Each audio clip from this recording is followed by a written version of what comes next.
திருவள்ளூர் மாவட்டம் சோழவரத்தில் கனமழை கொட்டி தீர்த்த நிலையில் சென்னை கொல்கத்தா தேசிய நெடுஞ்சாலையில் நல்லூர் சுங்கச்சாவடியில் குளம் போல் மழைநீர் தேங்கியுள்ளது. கூடுதல் விவரங்களை செய்தியாளர் பாஸ்கர் வழங்க கேட்கலாம். பாஸ்கர் வணக்கம். இந்த மழைநீரை அப்புறப்படுத்த மாநகராட்சி நிர்வாகம் என்ன நடவடிக்கை எடுத்திருக்கிறது? இதனால் அங்கு போக்குவரத்து ஏதேனும் பாதிக்கப்பட்டிருக்கிறதா? மேலும் தகவல்களை பதிவு பண்ணுங்க. சென்னையில் இருந்து வட மாநிலங்களுக்கு செல்லக்கூடிய முக்கிய சாலைகள் ஒன்று இந்த சென்னை கொல்கத்தா தேசிய நெடுஞ்சாலை. சென்னை செங்குன்றம், தச்சூர், கும்மிடிப்பூண்டி, ஆரம்பாக்கம் உள்ளிட்ட பகுதிகள் வழியாக ஆந்திராவுக்கு செல்லும் சாலை இது.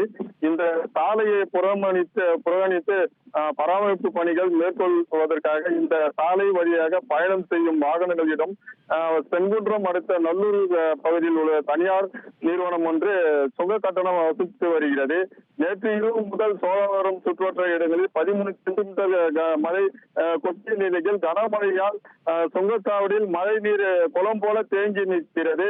இந்த சென்னை கொல்கத்தா தேசிய நெடுஞ்சாலையில் சுங்கச்சாவடியில் ஆந்திரா நோக்கி செல்லும் பாதையில் மழை நீர் தேங்கி செல்ல வழியில்லாமல் குளம் போல் காட்சியளித்து வருகிறது.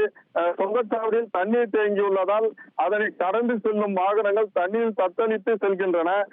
சுங்க கட்டணம் வசூலிக்கும் தனியார் நிறுவனம் உடனடியாக மழைநீரை வெளியேற்ற உரிய நடவடிக்கை எடுக்க வேண்டும் என வாகன ஓட்டிகள் தரப்பில் எதிர்பார்க்கப்படுகிறது.